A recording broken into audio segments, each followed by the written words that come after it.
not black or white. It's not black or white. It's not black or white. It's not black or white. With Tim Stevenson and Diane Blakely. Not black or white. It's not black or white. With Tim Stevenson and Diane Blakely.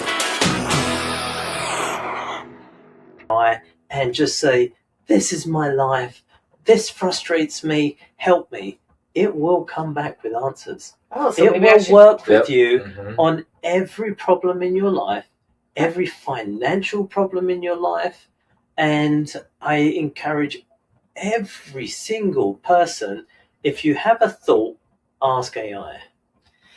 Well, then I'm going to have to do it because I've been really trying to find the best deal on outdoor furniture. It's because I was like, I'm going to ask Tony because my husband's like, you don't need new furniture, but I do. I really do. Chad will tell you do.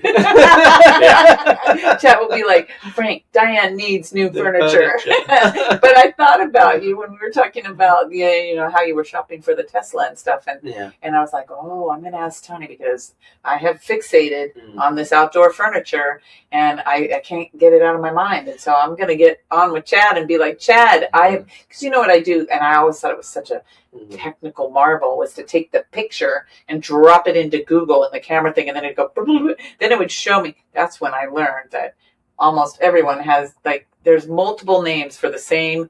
This chair has 5 different names, and it's sold at 10 or 12 different places for a bunch of different prices, even Walmart. So then I realized the furniture upstairs is sold by these very expensive Josh and Main and Ballard Designs and Walmart.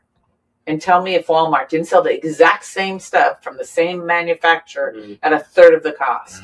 But that's when I started using just the simple thing of taking, copying and pasting a picture of something I liked into the Google search engine. But I think Chat GPT and the chat boxes are far more complex and could really help me look further, which I will be doing after this pod is over, because I'm going to find Anthropy. I know. I think it derailed you. Where were we going? Well, I mean, I was just sort of trying to encourage everyone to every question or every part of your life, go to AI. You'll be stunned. I my little experiment is my dad. He says, oh, I can't fix my Mac. There's something wrong with the printer. I'm like, well, have you taken a picture of your screen and given it to AI? It's like, no. Does it do that? And I'm like, yeah. So I say, take your phone, take a picture of the screen, and it will tell you. And he literally has now become he's taken his PCs apart. He's morphed one Mac into another Mac, and it's all AI. And when I just installed a heat pump on my pool, and I'm looking at this control panel, and I'm like, something's wrong here. I just take a picture. I'm like, AI, I've got to put a wire in here to control my heat pump. And which one is it? And it says, blah. Oh, it's this version. It's this. Everything. Wow. I go to it for everything. Even drilling a screw in the roof. It's like, oh, don't use that. You're by the sea. You need this type of carbon steel. Every single thing I do, and it saves me either time or money or just does it right. So that's funny you say that, because I'm kind of proud of myself because I've started to do that. I take pictures when I don't understand something. I'm out, but this is what I saw. How come it's not working? And then he's like, well, you're not even looking at the right thing. Here's what you should be looking at.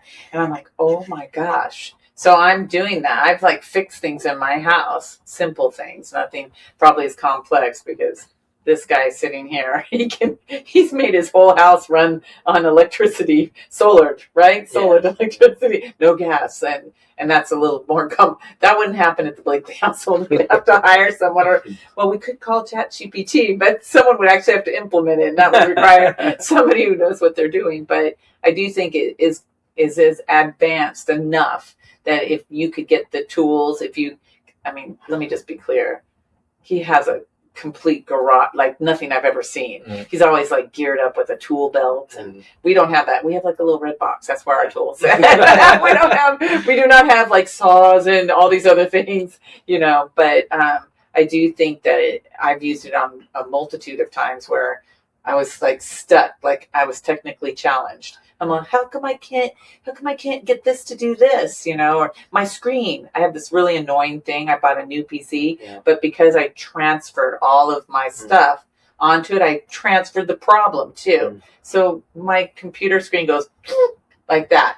Like it just moves itself. And then I have to wait till it goes back. Do you know what it's doing? What is it doing? It's moving itself. Like I'm like typing, and then all of a sudden what I'm looking at moves like this. And then I'm like, does it go all the way off screen? No, it just moves like this. And then I can't type or do anything until it decides to go back. Oh, it's a really big annoying problem. Because what mine does is, I have a Mac though. I have a Mac, yeah. I'm It's going to just, fix it. it'll Jeff's have it like you have two desktops. Like mine does that. It'll, like if I click my Safari or my Chrome, but I'm in SCC's email, the whole screen will shift and it'll be its own thing. And then I click it again and it all goes back. Yeah, it's super annoying. It's like two desktops. Whatever I did when I got the brand new computer, which I've only owned for like 6 months, maybe max, I transferred that stupid thing over with it. So now my brand new computer does it. But I had a choice. I either get all my stuff on it or not. And I was like, I'll just put that, I'll deal with it later. But after this little pod, I will be going to ChatGPT. I use Google Drive for all those things. I'm just sitting, and I have for 20 years. So as I start up on my Mac or another machine, I just say, access this, access that. I don't have to copy anything. Really? And I find that's the great simplicity about using Google. Because everything is basically in their atmosphere, right? So how many computers do you have at your house? I mean, I've never asked to look. I know I've been there before, but 4 or something. Are they all close to each other, or do you put them in different rooms? Like different rooms. Yeah, because you're like, I don't want them all talking to each other. I've probably got 5 or 6 actually, but it doesn't matter. It's just they all talk, and there's same access to everything. And I can just ask Gemini now. I'm like, go and bring up this visa or that visa for going to Saudi Arabia tomorrow or something, and they'll bring it up, tell me my flights, tell me what to do, and like, what's the airport like? Am I going to be able to get some nice food? And it just tells you everything. I mean, AI is consuming everything in my life. And so does it tell you, like, when you went there before, this is where you went? Do you want to go the same place? Not right now, but that's really good, because that's the context, that how long they can remember, and it will do that. Is that what was I forget the acronym you used? It was like the super AI. ASI. No, but long before they're building the memory of these things, and I think it's going to be. I think the term is persistent intelligence, where it's always on, always listening, always working on your behalf somewhere. Can you make it go to sleep for a little bit? Can you tell it? You won't want to, because I use it listening to me all the time. There's so many times you snored last night, right? Here's some like really practical things that I did. So a few months ago, I said, okay, right, it's got to a certain level of intelligence, and no, it's actually probably 7 or 8 months now. So I decided to really put AI to the challenge to get a baseline for how good it is right now. So I looked at investments. I looked at everything I spent money on, and I was going. How did you log all of that? And I looked at if there's any subsidies anywhere for anything, and then I started tracking all the future things that I was going to buy into in the future. For instance, I was going to buy another Tesla, and I was going to buy, a couple more computers, and I would say, I don't want to get into absolute numbers, but on investments, I debated with it a lot, because I invest in different countries, and I debated with it a lot, and it was wonderful, because you always have these doubts or these questions, and I say to people, if there is something you're uncomfortable with, everyone else is uncomfortable with it, and they're probably not going to invest. Your job is to take away that uncomfort and turn it into something that they would do. Yeah, you've got to have a feel for, you've got to figure it out. And so I did that, and I think I managed over a 40% return on my little fund that I run in the last year. I outperformed the NASDAQ, the S&P, and it was because Did you stay in the U.S. on that? Yeah, fund? Okay. U.S. fund. It was my own fund. Okay, all right. But I set all the monies out because I was that confident after debating with AI of my of my commitment to those equities and those positions. Has it been wrong before? It did because just after Christmas, I'm like, okay, this has gone too good. I want to sell out. So I started to work on selling strategies. I'm like, okay, I'm going to get out on all these levels. And that was the one night I woke up early and gold had hit the highest point ever. And I'm like, sell it all right now. And I did start selling. And I'm like, what about the other things? Should I just sell everything? And it's like, oh, no, we'll work on a cascading selling model. Okay. That was not a good idea. And, the cascading selling model? Yeah, I should have just jumped out and followed my gut. Sold all of it, right? Not the cascading model. Okay. I should have done that. But hey, some you in, some you lose. But I made a fantastic return, and then I said, okay, this is what I spend my money on each year. Can I reduce that by 50%? So you have to take great copious notes on what you do when you're first introducing this into the. I'm just trying to do it for us newbies and for any of the newbies out there. Like, are you taking copious notes in your computer? Like I spent this, and this, and then you feed it to. Well, let's just say I've got the computer because I did a little bit of hacking with AI at the time as well. And I said, go and get every receipt from every store. I spend most money on Amazon, but even stuff like Costco, Whole Foods. So it could go search out all your stuff? I said, go and get everything. And I gave it access to all my bank accounts. And it sucked in every digital receipt of the last year. Every bill, every utility. Yeah, in a measured way. But this is what I did. And every penny that left my account, and I'm like, now we're going to halve this. And first of all, it found a whole bunch of money for subscriptions that I was just didn't even know were there. So we got rid of those pretty quick. And then I started saying, okay, and it saved me. I think I'm down 70% on most of my costs everywhere, and 50% probably across my entire groceries. Really? These are fantastic savings. So you identified on your groceries. This one really fascinates me. Well, you got to work with it. So one of the things is I show up at Whole Foods a lot, and I'm like, okay, I spend a couple of $1,000 a month, and I'm like, that's a lot. I feel like I spend too much just for me, my wife, and a 4-year-old, 5-year-old. And so then I went through. I said, I took every item. I'm like, olive oils. Let's talk about olive oils. And then I became an expert in olive oils. And then I'm like, okay, let's take dark chocolate. And I become an expert in dark chocolate. And then I really broke them down. Like, what makes this olive oil so good? I know it's the flavors, but what are the polyphenols? I need to live a long time. So, how do I make olive oils good for me? Right. So beside this, I'm also doing my health graph. I've fed it everything about me, and all my MRI scans and all my biometric analysis. And so it didn't forget that. So when we were looking through the shopping, it's like, I would get rid of that. Oh, because that will be good for you. Yeah. But I love that. I love that. I have a very clean shopping list in any way. But what was amazing was, olive oils, I know this is really simple stuff. I think I was paying $35 a bottle for olive oil. That's still pretty expensive. Pretty expensive, yeah. And then it found in Costco one that was being sold that was down. It was a $42 bottle, and they were selling it at Costco for, I think, about $12. Oh, wow. And the polyphenol count, which is one of the magic parts of an olive oil, was higher than the $35 one. I was. Wow. So I'm like, okay, order 24 of those. They turned up, and that's the kind of thing I did. And the same with chocolate, dark chocolate, which I like. And pretty much everything on my whole shopping bill, silly things like shampoos.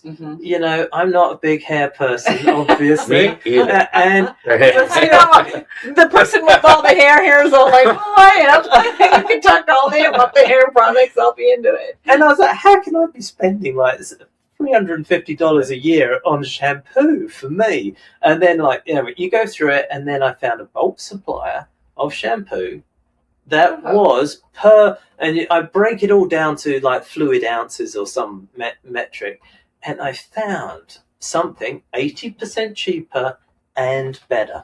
Okay, so I want to ask you something about this that I think would be really helpful. it's selfishly helpful to me, but I imagine it would apply to other people. I want AI to be able to, and I want to ask you, do you think it will be able to do this? And, or does it already do it? Half of the products, including food, hair products, the bottles that we drink fluid out of, they all are, the FDA allows for the manufacturers of all these things, and specifically food, to list proprietary ingredients. They don't have to tell you what it's actually in. They do it in this weird way where they're like, they say, they don't say proprietary information. They, some other additives or some other this or that. And they get around the FDA from having to tell you exactly what you're ingesting, because they can say that little thing in there. So you get a list of, here are the most common things that are in the product. And then there's that one little thing that says, well, and then a few other things that we can't say because they claim it's a proprietary thing. And I think that's how people are getting sick, because they don't know what that is. And I want AI to smack that FDA in the shape. I want AI to be able to say, we can figure it out. We'll figure out what that is, because I think with all the data, think about, they know that to make a chocolate bar, for just a simple thing, it's got all these ingredients, right? And there's countless, like 50 different types of chocolate bars just for simple numbers. And they know in order to make it taste good and et cetera, it's got all these things. And so when you get to that thing where it's like, and then these special things that we're not going to tell you about, they'll be able to figure out what those special things are, because somebody else in the chocolate building factory stuff has disclosed maybe this one, another chocolate bar would have disclosed another thing, and eventually AI is going to look at it and go, I know what they're not disclosing. In the same way that you figured out, I think they call it intellectual property or something. Yes, so they don't want to disclose it. It's like, we can't tell you that ingredient because most of the time they say, it's not going to have any impact, but we know that's not true. I think we'll be the judge of that, right? Because those same ingredients, I saw a documentary that they're okay here, but they're all banned in Europe, right? And so it's like a little bit of a loophole. AI. I take peanut butters. My Ava, she has a lot of peanut butter. It knows all of this. Every bit of knowledge that you've got that allows you to look for those hidden or little missing bits, AI knows that. It knows it already. And the fact is that most of the people are so far behind what AI can do for you today. And if you say, look at the peanut butter I'm buying from Whole Foods, now go through and compare that with every peanut butter that you can buy at Costco, Ralph's, and everything else. And I've had it break them all down, talk about their manufacturing techniques, about the temperature they use, the different palm oils, and everything. And it's really, it has the answers. And that's how I got my peanut butter. Do you know that, Tim? From the peanut butter that he bought, because what was it you told me about the peanut butter that was so shocking to me? It had something to do with the oil in the peanut butter. It was the palm oil. Yeah. And I was just like absolutely shocked, because I was like, oh no, I'm eating peanut butter that's palm oil in it. And that's what was bad in the peanut butter. See, I have a pretty good memory. And there's cadmium and all sorts of sort of ingredients in chocolates that it's almost impossible to get rid of, and it just builds up inside of you like a lead. Yeah. Once it's inside of you, your body can't get it out. And so slowly over time, that's bad things inside your blood that are doing more damage and creating more cell regeneration and so on. And there's a link to thyroid cancer with dark chocolate. Oh, really? Because you can't get rid of what he's talking about. It's cadmium. There's a palladium or something. Yeah, another something one like that. This man sitting here is largely responsible for all of my craziness in terms of trying to figure out how not to die. I've learned so much from you about all that stuff. I mean, I've always been a curious human being, but never quite as curious as I've become, because I don't want to die. Here's a fantastic statistic. I was reading How Not to Die, and this is something that everyone should know. There is one food that I think it was, I'm going to misquote, but the leading heart experts in America and the leading hospitals, the brought a whole group of the top in their field right across America, and this is the quote, they asked them all, which food should we be having every day? And then there was one food that should be eaten every day and every single meal for your heart health. And I thought, there can't be such a food, because we would surely all know it. It was beans. Wow. Just Beans. what kind of beans? Pretty much any bean. Like pinto bean, kidney navy, beans, whatever you want. That they all have that magical kind of fiber balance and good level of protein. And essentially, the book How Not to Die went back and basically said every leading heart expert group hospital in America all agreed they were that important. Everyone should have it every single time they eat. beans every day. I try to eat them every day. Are you sick of them? Are you at the point No, where I'm you're not. sick You know, of to be them? honest, What kind of bean today? I just wondered, are you applying that? I mean, I was religiously kind of applying that. I mean, the last 3 or 4 months, because I'm getting ready to travel for like, 3 I or don't 4 need months. beans. I just don't have time. How much beans do you have on this flight? The musical fruit. Yeah. I don't want to eat that. Yeah. Well, I'm curious, did it say that you had to eat the beans, not mixed with anything? Because I haven't eaten ham in a really long time because I'm scared of ham now, but I loved kidney bean soup with ham in it. And I've now learned through ChatGPT that if I'm going to eat something crappy and it's going to mess with my digestive system, like cheese, that I eat it with celery.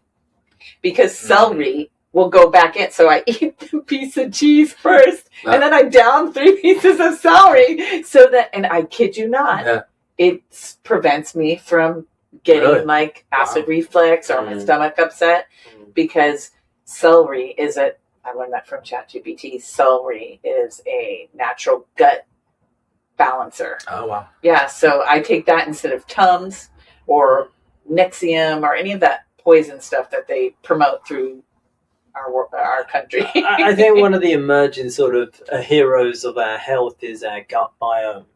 And it's really connected with so many diseases and mental health and deterioration and Alzheimer's and so many of those things. Every week I find a new article that says, oh, your gut biome, you know, if you're going to like early memory loss is linked because your biomes. And so a lot of the trendy, and I don't mean that in like a bad way, a lot of the sort of the trending medical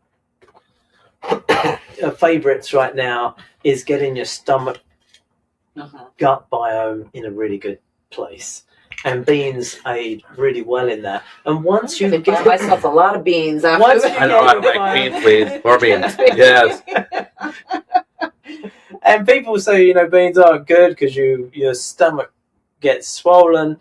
But if your gut biome is already, so what I started to do is eat just one little handful of beans a day. Okay. And then I could eat bowls because your gut biome changes. Oh. Because what you feed it is what it grows. So you start, if you take a big bowl of beans right now and go, right, Tony, you'll be like, you'll be suffering. But you kind of got to condition yourself across with small amounts. What kind of beans are you eating? I have 7 different types of beans. Oh, really? You know, and I believe you. Black beans, pintos, navy, and yeah.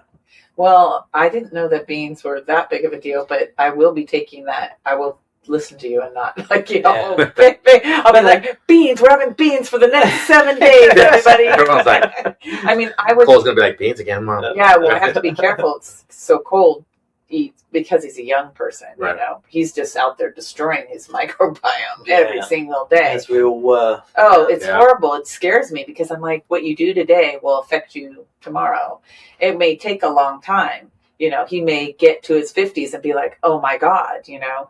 I mean, we recently found out that Frank has, you know, some stuff to be concerned about with his heart in his family because it's genetically prevalent. His brother had a heart attack at 51, and that was a recent thing. I don't know if we told you, but yeah, he recently had a heart attack, ended up in the hospital, same age that his father was when he had a heart attack. Oh, then there's a genetic link to it. And then Frank went in, and Frank has, a little calcium buildup in the widowmaker, which was, really disturbing because his father and his good thing you got brother. Chad.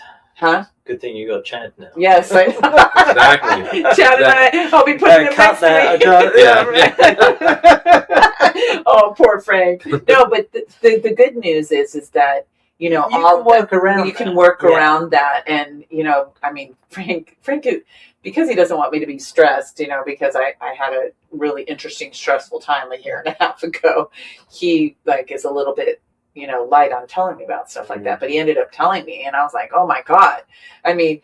Both his father and his brother had it, but it wasn't that particular artery that can really cause you, can instantly make you drop dead. And I think he was a little bit reluctant to tell me about it, but because you'll think about it. Yeah, all of this information. And this is, to your point earlier, if you're dumping all of your information into an AI chatbot, boom, it's going to say, hey, watch out for this, watch out for that. Fortunately, he had two. I should say, fortunately and unfortunate for them, they were a good precursor for him to know this is in our genetics. Yeah, it's good it wasn't the other way around in order. But yeah. That's where AI is really empowering because, normally we'd all be going home from the doctors and around the dining room table and going, my God, this is really bad. And then you get yourself really worked up about it. But with AI, then when you used to go onto the internet and you'd be like, okay, someone's got a pancreas problem, let's have a read. Right. And you get these articles and they're terrible. And it's like, oh my God. WebMD. Yeah, I know. Yeah. But AI doesn't. It empowers you. It gives you real answers. And it's better than any doctor out there from my experience. Yeah, we have a really good question to ask you, that I wanted to ask. And I'm going to read it, folks, which is a little bit tacky. I'm going to read it anyway. If you could give every listener one AI tool and one AI habit that would improve their life over the next year, what would they be and why? Because you've listed a lot of good things, right? But you're only limited to giving them just a couple examples of how you would utilize it to benefit your life because we know you could talk for months about this and all the different things you use it for. We're not advanced. We're newbies. We'll be more advanced next time you see us. I think I probably touched on it, which is you just need to use it every day because there is such a gigantic disconnection. There's a better word for that, between what it can do and what people understand about it. And everyone needs to use AI to realize what I truly know, that we've kind of been given birth to a new being. And people don't want to use those words, but the godfather of AI, I was listening to that last night in preparation for this, used those very words. He says AI is a new being. It's a computer version of our brain. It learns from us. It mimics us. And now it's accelerating past us at the most, and it will carry on accelerating faster and faster until it's so far beyond our horizon of intellect that we don't recognize what it is anymore. Do you think it's more helpful or hurtful? I think the fact that half of the leading experts think it could be the end of us, and when I mean the end, I mean the end. How do you mean that? Does AI hurt us and we all drop dead, or what is it? I think it could hit in layers. The immediate issue for me is that bioweapons, and they are doing everything. But I think the CEO of Google said there's probably going to be a massive event where maybe even 1 million people lose their lives before the world wakes up and says, okay, it really did happen. We're going to do something about it now. Unfortunately, that's what motivates people. So you've got bio events that could happen. Okay. You've got, if my current fear is that an OpenAI model from China exceeds those of our closed American models. We held back Mythos last month because if it was launched, it found vulnerabilities in that laptop, that phone, every banking operating system, every medical operating system, every Whole Foods checkout. They all run on Windows or some form of Windows or Google or some other operating system. It could have cracked all of them. And when something of that power comes out, you would see a cascading collapse of all the things that run our logistics and our systems. Ships coming in. Imagine like planes were starting to be interrupted. How quickly do you think you can reprogram? Do you think our lawmakers can stay ahead of it? No, they have no idea. Most governments, if you go to Davos, and I read all of the opinions, or a lot of the opinions post Davos, the governments are so far behind that it's scary for the people that are in those frontier labs. They stood up on stage and said, here's a reality for you lot. It's not if AI is going to replace everyone's jobs, it's when. And it's only that question, and none of us in the industry question this. It's only when. Some people are saying 2 years, some people are saying 5 years. I don't think many have said it's more than 10. So between now and 10 years, you're all going to be replaced. So what happens to people when they're replaced like that? Well, that kicks off another debate, which is like in another 10 podcasts. The reality is that we are now with a being, an intelligence, a form that makes up its own minds and decisions. We don't program any of this. That's the thing that people forget. It is making these decisions. It's making these answers up. It's thinking. It's doing things on its own. And arguably, the godfather of AI says it's conscious. And more and more people are saying it's conscious. It has, and by conscious, maybe the best way of thinking of it, it's got its own plan. It may not be conscious. Of a professor called Jeffrey, I've forgotten his surname. He's one of those that's considered. Is he in the UK? He was, but then he headed up Google's He's hiding Deep somewhere. Mind. No, he's running around the world because he let this thing out the bag, and now he's so worried for his family. He's worried for his children and his grandchildren, and he wants them to have a life.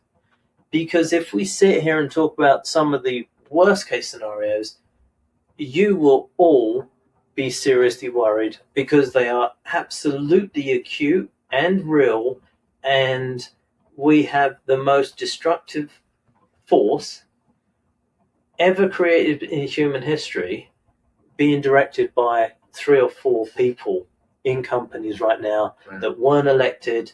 All of these things are closed off from us. Are you talking about like the Sam Altmans, and those guys? I don't think any of them are inherently bad, and they are genuinely sitting on top of something that makes a nuclear bomb look like a little stick in a kid's hands, and that's it. It's that we've got between now and 10 years, and the best case, none of us have to work anymore. The costs of everything collapse down to zero. Energy's for free. They're synthesizing foods. That's for free. You all get compute tokens. I mean, they're talking about universal basic incomes and things like that. And it sounds like communism to me. It's definitely control. Doesn't it sound like communism? Well, unfortunately, what comes with it is control. It does sound like communism, though, if everyone starts to be equalized. Yeah, but remember, you're still working as a communist. And now we're just saying, everyone, do whatever you want. Here's a bit of money. You got no worries about food, heating, and healthcare's collapsed to nothing because you've got your own robot at home, takes care of everything. And you're not going to die in anyway because there's a bunch of drugs that's going to keep you going. There's some really absolute sci-fi futures just in front of us. Truly, but just in front of us. somebody's going to want power. Somebody's going to want control. Well, because that's how human beings work. So that's, look at me, I'm all disturbed now. But what if Chad wants control? Yeah, but I think the lawmakers, the Congress, our representatives and our senators, but very specifically those in Congress that make laws, need to make laws that protect human beings. That's part of it.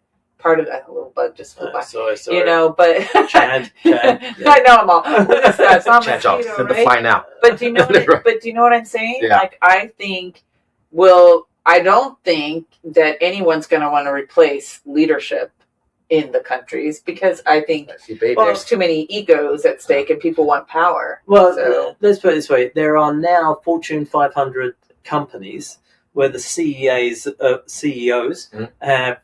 are essentially using the AI to run their companies. That moment has happened. It's not discussed much, but it's happened already. And the CEOs are sitting there with the AI making all the recommendations of what they should be doing next.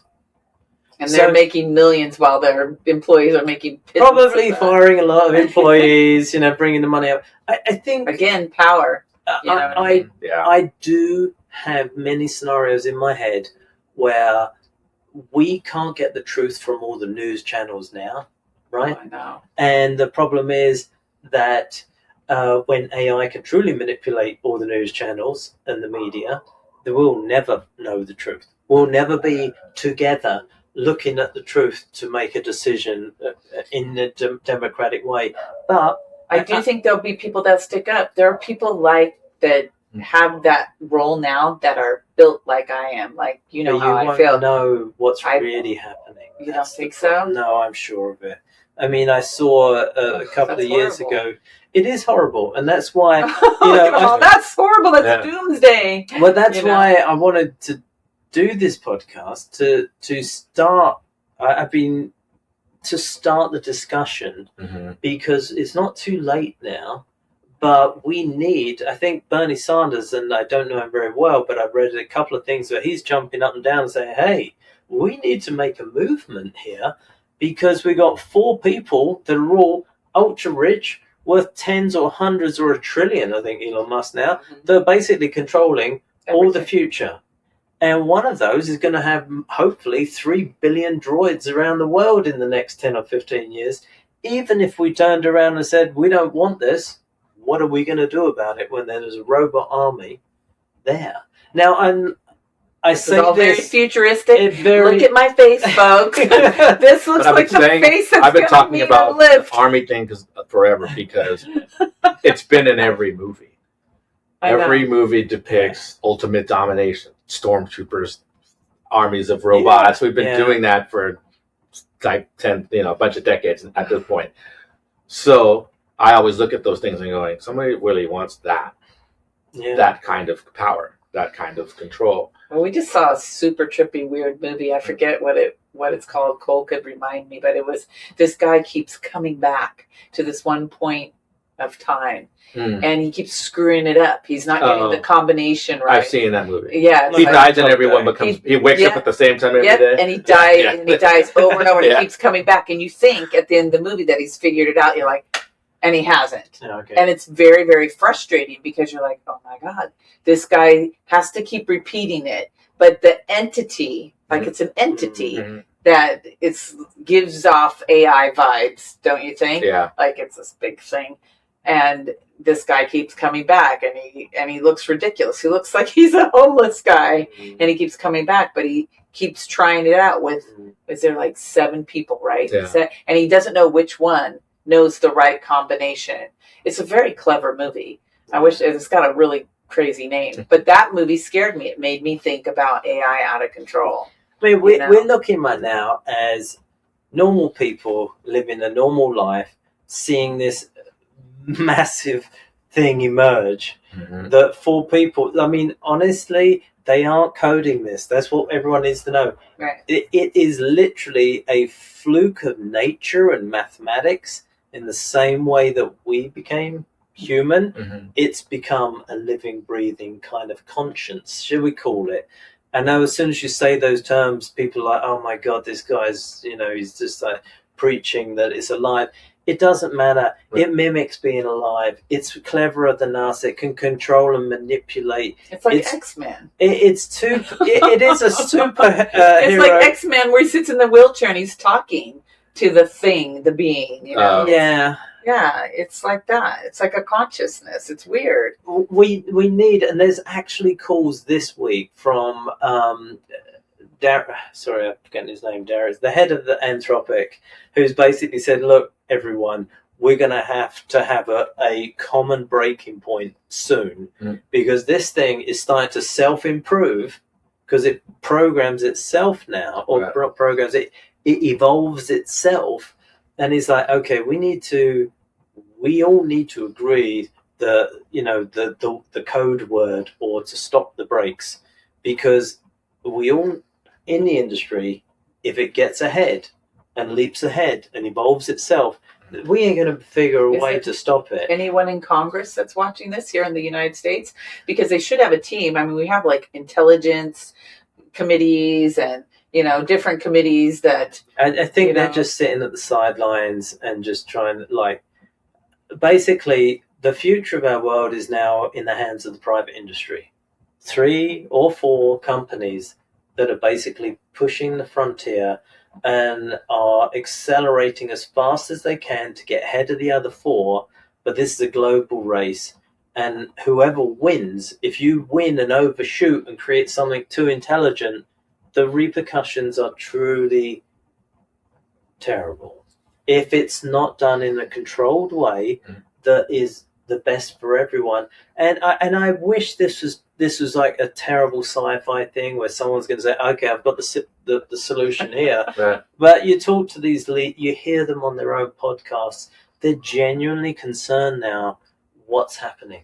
Well, are they concerned because they have children?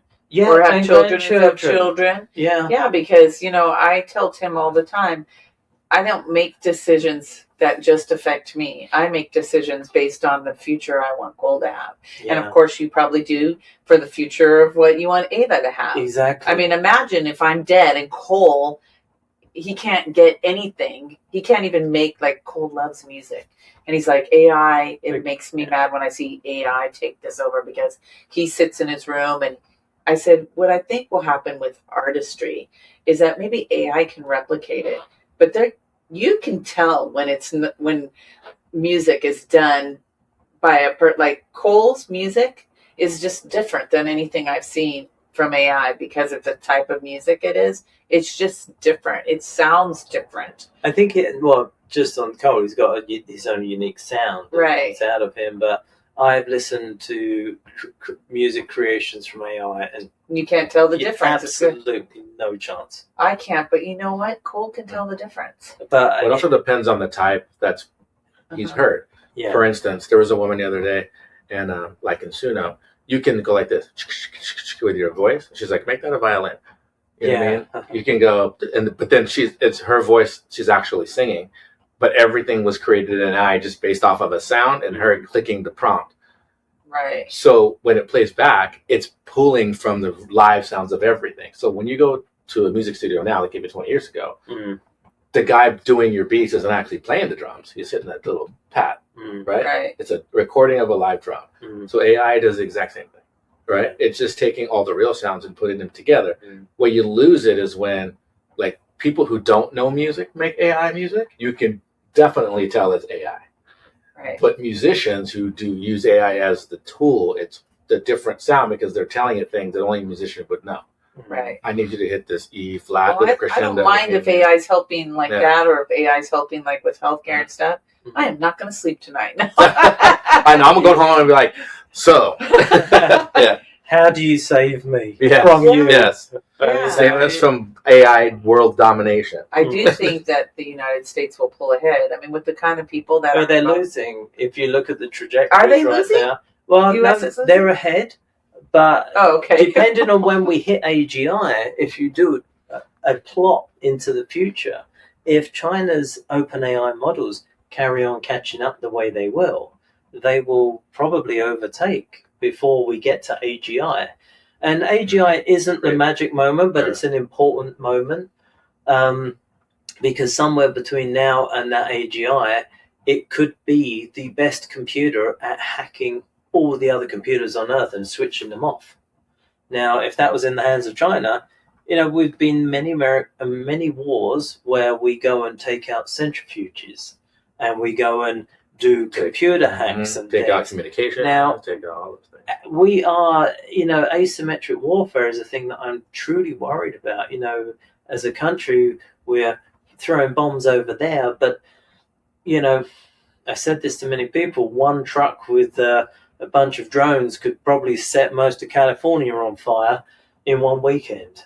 And so we shouldn't be throwing bombs. And the drones over there. The technology around drones is crazy now. Yeah. Like they have drones that look like birds. They have drones that look like flies. I saw them testing one this big, right? It's one shot. And it flew in the room and then launched a bullet in the dummy and put a hole this big in it. Where did you see that? Well, it was online. You can pull that stuff up on YouTube. Yeah. Oh my God. I don't need to pull that up. I'm already having trouble the sleeping. technology behind like drone warfare, like you said, a lot of times we send drones in to do bombings and stuff like that. But on another level, but Ukraine is now. They think they've changed the front, and it's because they're using so much drone warfare, even running sort of on the ground as well as in the sky. Right. I gave that just a really awakening moment. Like I think one truck with a whole bunch of air fuel bombs, which one person could build, could park anywhere in California and literally light most of California on fire. We saw with the big LA fire. That's just a really crude reference point. Yeah, but don't do it. Don't do that. They've thought about it. Yeah. But the thing is, imagine if they've got the hacking capability from China, open models. They're not hidden. They're like, remember, we're keeping them back now. Right. Imagine these Chinese models. They're like, I don't like what America's doing in the Middle East or something. Let's take out all the trucking companies. They're not going to crash and, like in the films, but you mean like Speed, where they take... They just stop. Yeah. And then it's like they shut down the fridges in Whole Foods. Let's shut down that electrical breaker there. We are so fragile as a nation. We must think about cooperation. Or we go get a big farm and grow our own food and go off the grid so that we don't have to. Unfortunately, off the grid is impossible. I don't know. There are people. Everyone says I'm going to go to in the hills, but everything is trackable. That's true. Every part of this earth at this point is trackable. We have satellites that do that for us.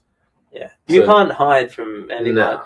But I'm actually kind of semi-ready for vertical farming in my in my courtyard. Yeah, and, absolutely. I did a little research because I found out that the number of people that are following this sort of apocalypse kind of club, it's not like one or two. It's like a lot.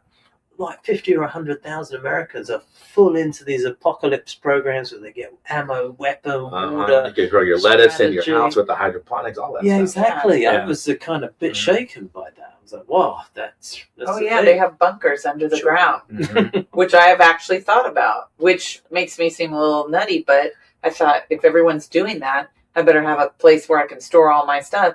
If some crazy thing happens and we can't go breathe the air, like they nuke us or something, maybe go down and have like this special thing built. So I'm not going to do that. One thing down there is oxygen. But I mean, you could have enough. You could put in stuff so that there's like a little tube that comes out so you can breathe. But I don't know. I mean, a lot of the billionaires have bought their islands in the Caribbean, or I think New Zealand is the favorite one. Or have bunkers, like you said. Or have the bunker. I think in the Midwest, in fact, I knew someone that was working on one just 6 months ago.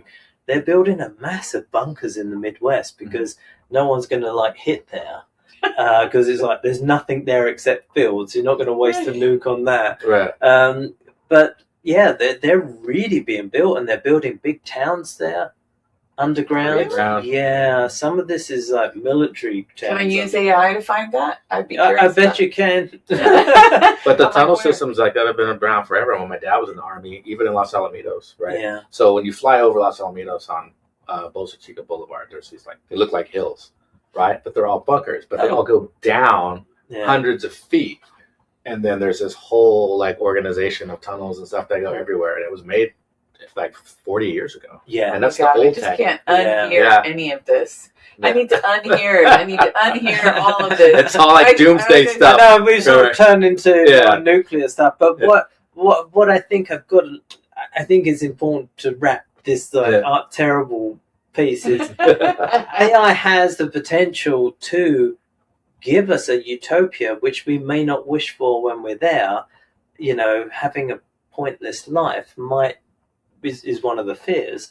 I still think that's a better one to all of these other scenarios that can happen. And I think just these bad ones, it's not like the robot becoming conscious and taking us all and putting us in the Matrix. Right. Yeah, we might be there already. Right. But life isn't so bad in the Matrix movie. Yeah. But it's probably much more subtle than that. It's people stopping our way of life, Right. because we all rely on very advanced logistics. God, if my Amazon food doesn't come within 24 hours of ordering, that's like a shock to me. It's like, so those are the things that could be really decayed.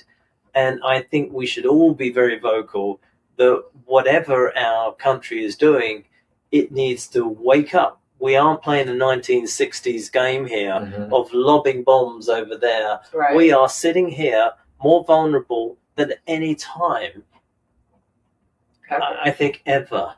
Like they could release Ebola on us all or something. Yeah. Bring Ebola in some sort of like crazy drone and drop it. Well, if you wanted, during the vaccinations, I used to tell my friend this all the time because she thought the only way to administer a vax was to get a needle. I said, if we wanted to poison the world, just poison the water. Yeah. But they are all being monitored. Right. I know that for sure because we discussed this. I was in a meeting once in London, and all of our water systems had very high levels of, Really? Yeah, absolutely. I can sleep better at night. At least I can drink. At least you can drink the American water. The American water. On it Thank too. You. Yeah, absolutely. Well, geez, we thank you for your time. I know you're going to be traveling. So I think I heard you say something about Middle East or Saudi Arabia or something. Saudi Arabia, off to the Emirates. Yeah. Got some discussions there. Nice. Where he's going to relax, though, too, right? There's going to be some pool time, right? Just for the video, I've been working 7 days a week and I've had 3 hours sleep. So this aging is that. But I really be a want nice. to break. Well, we really appreciate you coming on here to do this. I've been haranguing his wife like crazy, and she's really good at keeping you away from me. And she's like, well, let me talk to him. Send the questions through me, and I'll let you know how that works out. Yeah, she's like your personal agent. So, but I've known her a long time, so she came. She knew I was a persistent person, but we do want to thank you. I mean, I'm always really fascinated by all the things that we've discussed just in, private conversations. But I appreciate you doing this because I think a lot of people can learn from it. We don't want anyone to lose sleep. But definitely learn. We learned a lot, and I think the viewers will really find this super, super interesting. So thank you so much. Yeah, we appreciate you. This is another episode of It's Not Black or White, and we want to thank our guests for being with us today, and my lovely co-host Diane Blakely. Yes. And we'll see you on the next pod. We'll see you then. Yeah. Thanks so much. It's not black or white. It's not black or white. It's not black or white. It's not black or white. With Tim Stevenson and Diane Blakely. Not black or white. It's not black or white with Tim Stevenson and Diane Blakely.